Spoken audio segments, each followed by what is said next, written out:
I'm Bev Warne, and I am a nurse, and I work at South Dakota State University College of Nursing. And my work is with Native students. All of my work is with Native students, and I love it. I mean, I could be retired, but I choose not to. And this is a picture of 7 or 8. They're college graduates. They're all Lakota. They work in Pine Ridge. And what they're doing is singing a song it looks like they're singing to that hill. And they are, because on that hillside is 50 children who were buried there during the boarding school years. So they were found. And the way they were found was the elders in the community. They kept saying, "What about the children? What about the children?" They all knew. When you go to Rapid City, read about those 50 children and read the truth.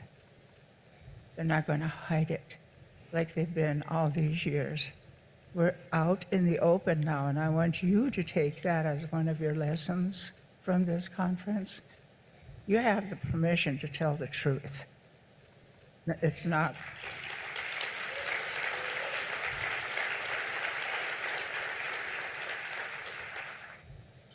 It's different now. We all need to tell the truth, and we can do that. I'm doing that right now. I thought, what am I going to talk about with these wonderful speakers before me?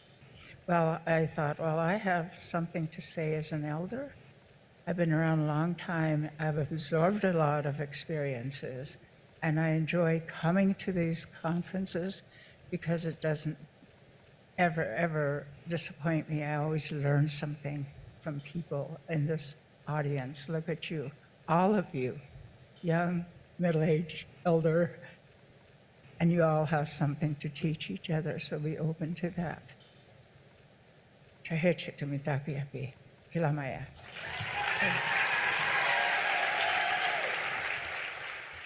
Well, this has been a project of love, obviously, because we're discussing my mom, NANAINA. And I'm very honored to be able to do this. Although it's been difficult, it's been healing as well. To hear the stories and the lives that Mom impacted, and some of the people I've never met, and they tell those stories. And it's been wonderful to hear that and to see what Mom was doing when we weren't together necessarily. So the impact that she had on so many people just makes me feel very proud as her son. Parts of what I teach is who they are as Lakota people and our values, and how if they make their decisions, life decisions based on our Lakota values, their decisions will be correct. Utilizing those values either in your personal decisions or professional, because they're very closely related to what you do in life. So every part of it is teaching something to each student with each session of mentoring.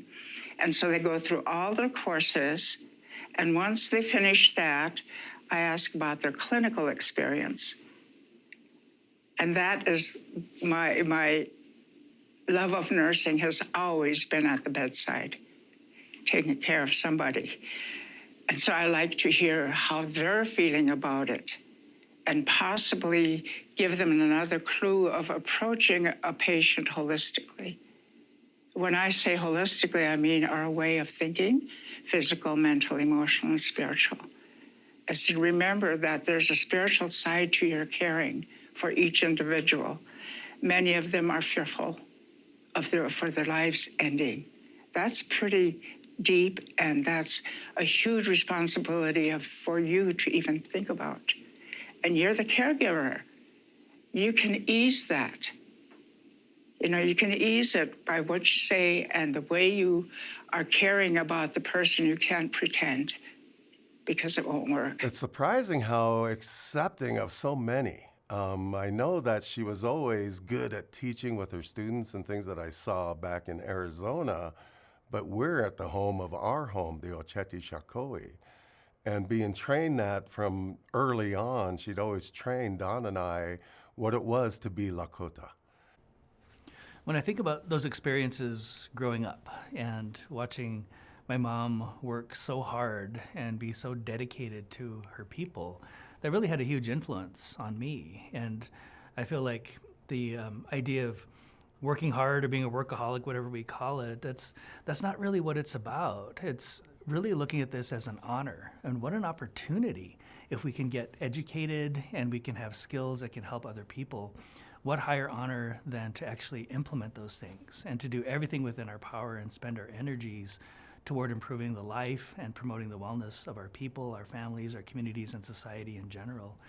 And I remember when I was thinking about going into medical school, I had never met an American Indian physician before, but luckily my mom worked for Indian Health Service and she knew of one American Indian physician.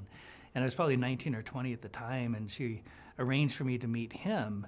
And his name's Kermit Smith. He's retired, still around.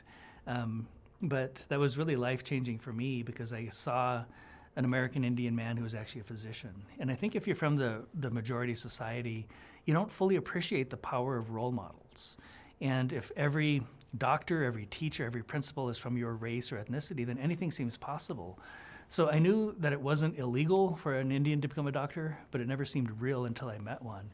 And when I look at my mom's work, her life of work, she's been an incredible role model. And look at the hundreds of people who are nurses today who were positively impacted and affected by my mom, Beverly.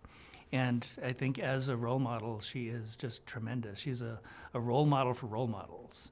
And her impact is going to last for generations based on that hard work that she's done all of her life.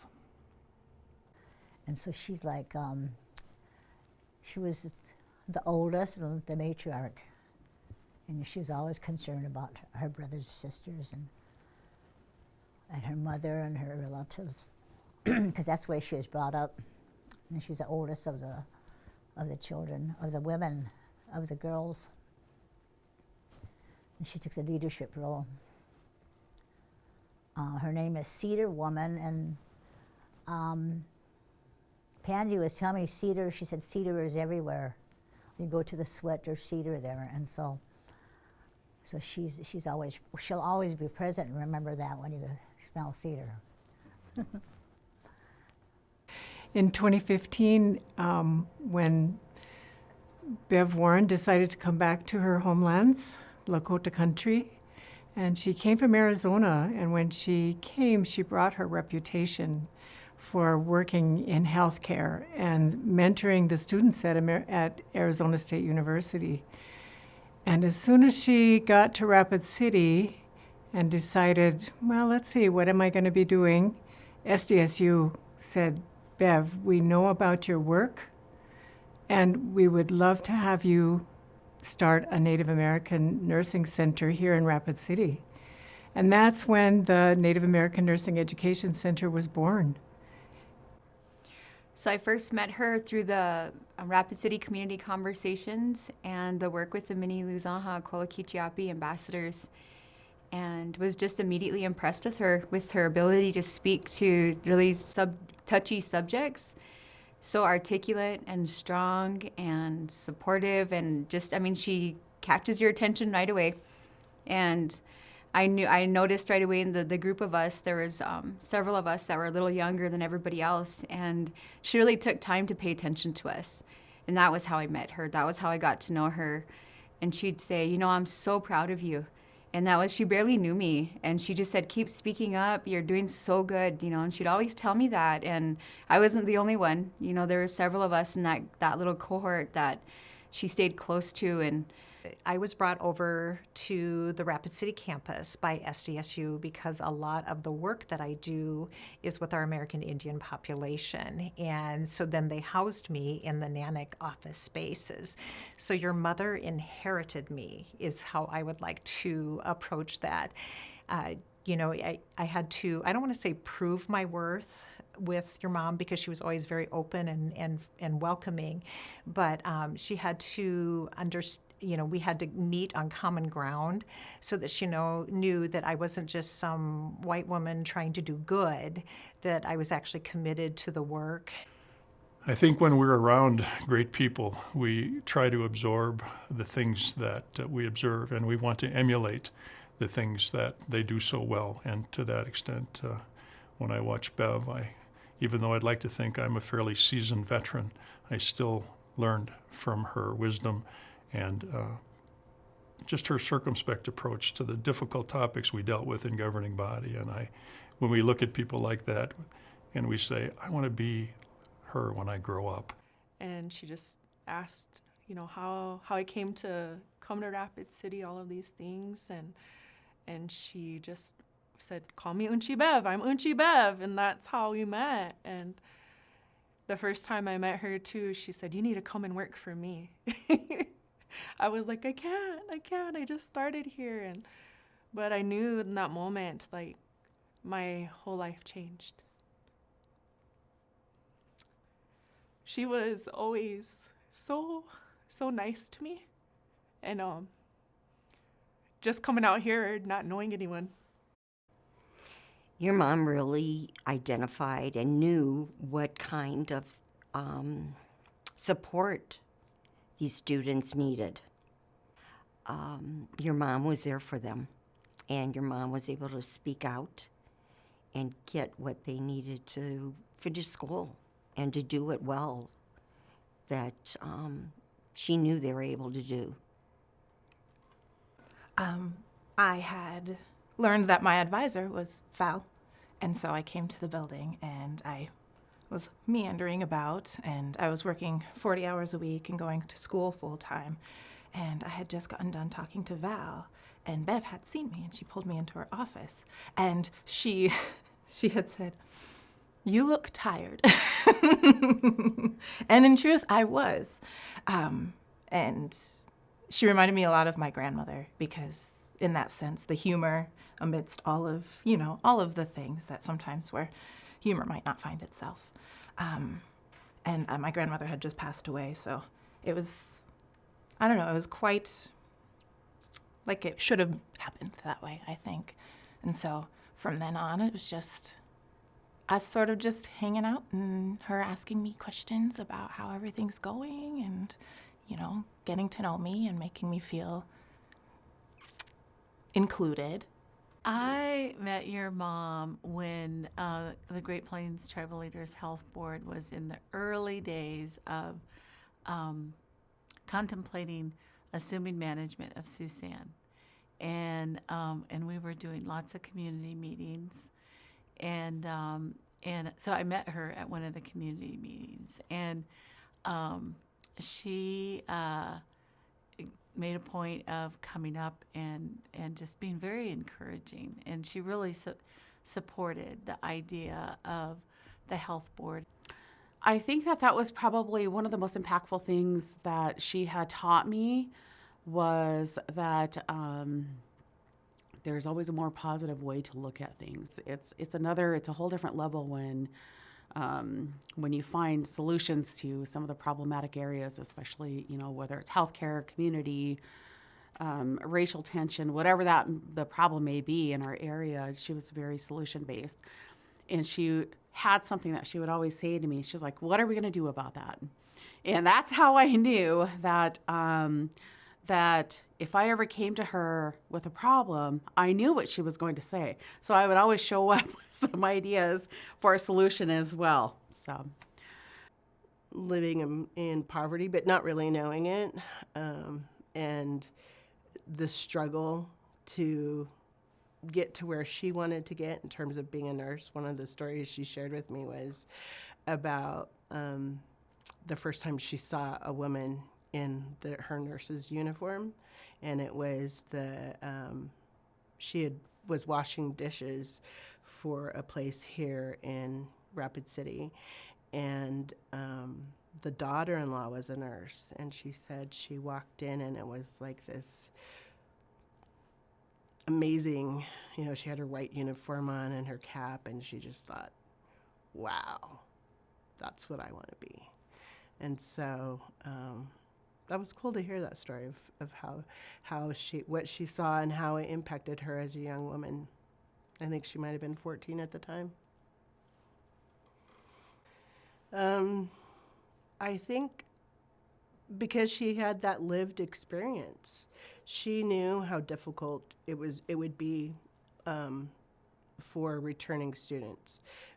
Most of the nursing students that she worked with were women who had children, had been out of school for a really long time, and so it was a different struggle for the nurses the people who were going to be nurses that she worked with.